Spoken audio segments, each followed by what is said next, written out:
Well, Ryan, welcome to Mayor's Monday. You're pinch hitting today for Dan. He's a little under the weather. I mean, I wasn't planning on coming down to Plover this week either, so we're kind of both Yeah. in go with the flow mode here. Yeah. First off, just go ahead and introduce yourself to the listeners and talk about your role with the Village of Plover. Down Sure. here. I'm Ryan Kernosky. I'm the Director of Community Development. That includes economic development, village planning, anything on the physical side of the village comes through my office. So yeah, any new development, new buildings, things like that. You're one of the driving forces behind making that happen. Is Indeed. that right? Yes, sir. And Yes. and you've been busy this year, to say the least. Very busy. We were just talking about some record growth in basically all the major metrics that you're looking at, right?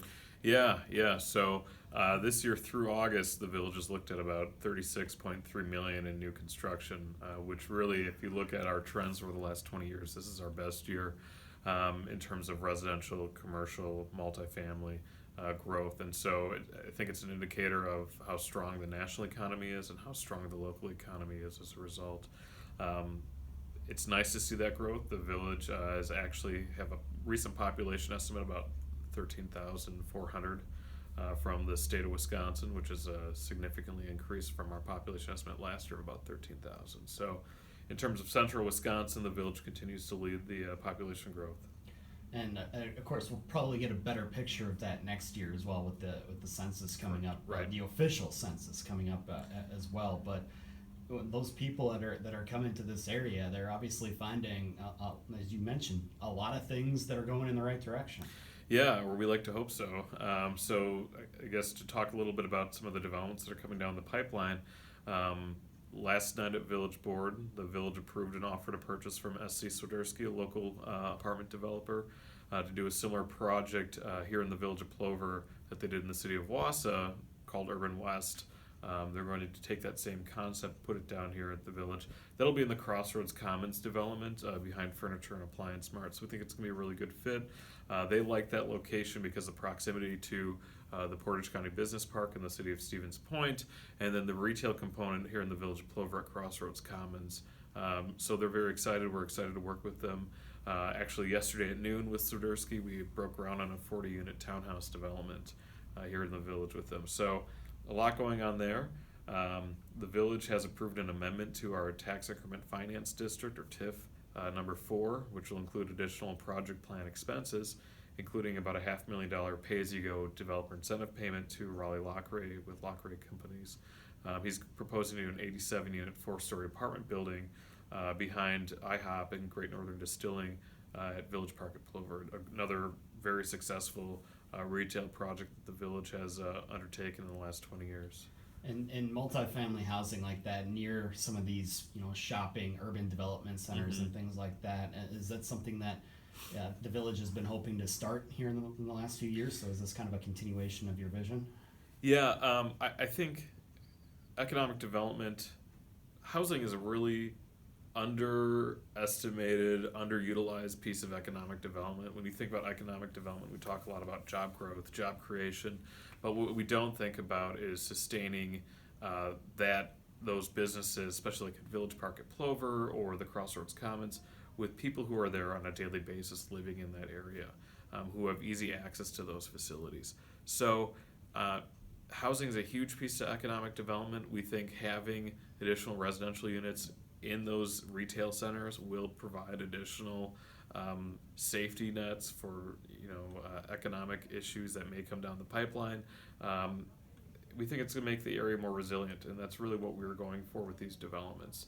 We talk about a higher density development versus a lower density development, having more people down there, better return on investment for the village in terms of new taxes that would be coming in. So we're very, very happy that we're working with Raleigh on that project. It should also be noted that within that TIF district amendment, we included some Lake Packwell Park improvements. So the village is undertaking redoing Lake Packwell Park. We're trying to reignite it. It used to be this great facility that people utilize all the time. Unfortunately, over the last probably 30 years, there's been a lot of issues with water quality, beach quality. And so the village is undertaking some master planning. The band shell that we developed last year was one of the first phases. The second phase is going to be inclusive playground, a splash pad, walking trails around Lake Packwell Park, parking areas, improved or shelters. So we have currently 2 lion shelters. Those will be demolished, built as one.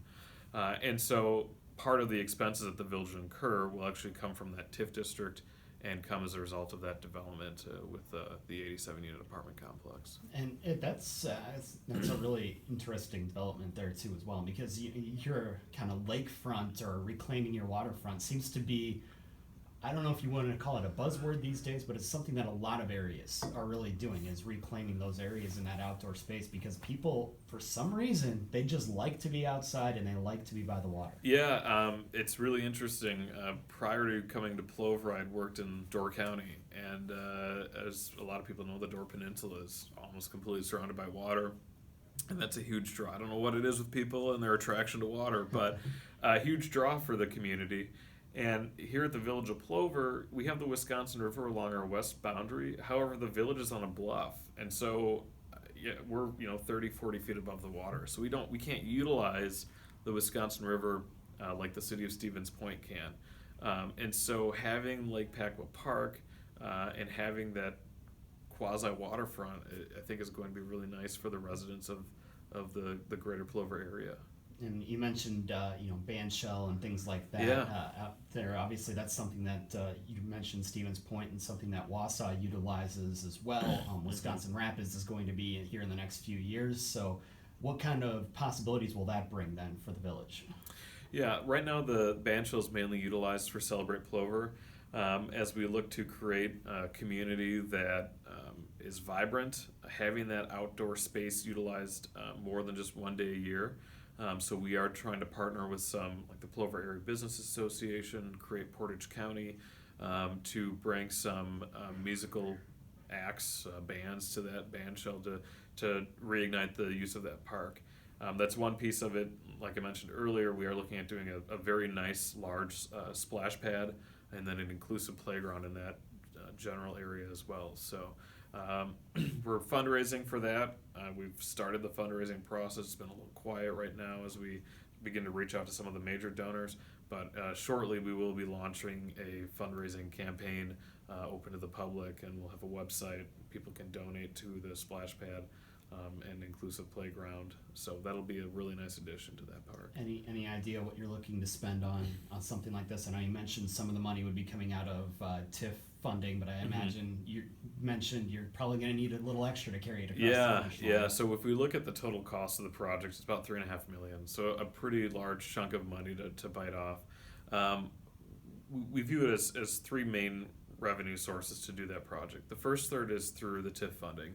So if this project in Village Park at Plover, the apartment complex we talked about earlier, goes through, the village sees roughly between $1.5 to $2 million in funding that we could utilize for Lake Pacwa Park. So about a third, a little bit more than a third through that. And that funding will be used for infrastructure. I'll call it the less glamorous part of Lake Pacwa Park. Parking lots, underground utilities, and then some of the walking paths. The next third will come from DNR and WEDC grant monies. So we're looking at about $1 million there, give or take, just over. And that will help cover the ADA compliant fishing dock, the ADA kayak launch, some of the fishing piers that we're looking at, and fixing some of the water quality and beach improvements. And then the final third would be done through fundraising from the public, and that'll help fundraise for the Lions Shelter, the splash pad, and the playground. And so altogether, it is roughly $3.5 million. We think that with that, give or take about $1.2 million that we've got to raise for from the public, we're pretty confident that number is very attainable, and are looking forward to launching the fundraising portion of this. So you're talking outdoor music, outdoor sportsmen, the fishing, playground area. There really is going to be something for everybody in the family there. Yeah, absolutely. The end goal is to reactivate that park, and by doing so and creating this sense of community where you've got the inclusive playground, you've got the splash pad, you've got the beachfront for some of the older kids that may not be interested in the splash pad.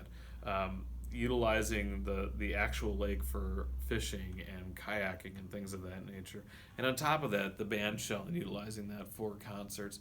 I think is going to bring a really nice sense of community to the village of Plover, and we're really excited to see this project come to fruition. Yeah, absolutely. Sounds like a great project for the folks down here in the village, and a very worthwhile project as well as far as quality of life goes here in Plover. Absolutely. Because again, this all ties together with what we started talking about at the beginning. When you've got people coming here and growing like this, you've got to have something for them to keep them entertained when they're not working. Yeah, it's something, the village has always wanted to have its own identity.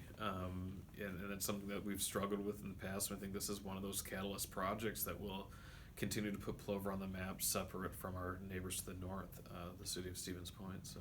Absolutely. And one more thing then before we let you go here. You're not going to get off easy on this. We got to throw a few hard questions your way. The economic development that we had talked about, you mentioned the housing developments, anything as far as the business side of things goes that we should maybe be looking out for here in Plover. I know you've had a few things in work or in progress. Anything you can tell us on those? Well, the Econo Foods building, we're still working with the new owner on that, of getting the lease solidified, but we are looking at probably a light manufacturing facility there, a local light manufacturing facility, so that project is still in the works. I wish I could discuss more about the user, but at this point, NDAs have been agreed to. Absolutely. So there's been a lot of questions about the Yonkers and the Shopco building on Plover Road. The village is taking a very active role in trying to solidify tenants for those spaces, or trying to reactivate those spaces with other users. I think it's pretty blunt that the big box retail phase is fading out, and so how do we make that area retroactively fitting that area to be an economically viable part of the community? So we're still working on that. Nothing huge on that. Trying to think what else we've got going on. A lot of inquiries. Again, strong economy, strong local economy. We get a lot of business inquiries from WEDC provides us a lot of leads and that kind of stuff. And those, it's kind of an anonymous deal. You have those discussions with them behind the scene, and if it comes to fruition, then maybe you find out more. But if not, then you move on to the next one. Yeah, unfortunately, the information we get from WEDC is fairly cryptic. And essentially what we have to do is put together packets saying, here's some land in the village of Plover that meet the requirements that you're looking for. Let's have a conversation. And 10% of the time, something might come of that, even if it's that first step where you have a conversation. But a lot of this stuff, and when companies make these large decisions, this is years in the making, which is from an economic development standpoint, can be very frustrating to work on a project for so long. And at any point, those projects can fall apart. But anything else regarding the village of Plover? Not a whole lot. Post-road reconstruction continues. We did run into some snafus with the Springville Pond Dam. DNR has kind of thrown a wrench into the whole reconstruction of Post Road. That is now requiring that some of the piping through the Springville Pond Dam is redone, which adds about $250,000 to the project that we were not expecting. So we're working through that. That may have actually delayed the final phase of the project for another year. So things might be going into 2020, 2021 maybe with that? 21 or even 22. Even 22. Yeah. So something we'll look forward to down the road then. Look forward to having it done. Absolutely. I'm sure there's a lot of people that look forward to having that done. Right. Yeah. Well, Ryan, we appreciate the time here this week. Thank you for pinch hitting on short notice. Yeah, no problem. You're not going to get fired, I'll tell you that much. We'll certainly be in touch, and we'll look forward to chatting with you in the near future. Yeah, well, thanks for coming down.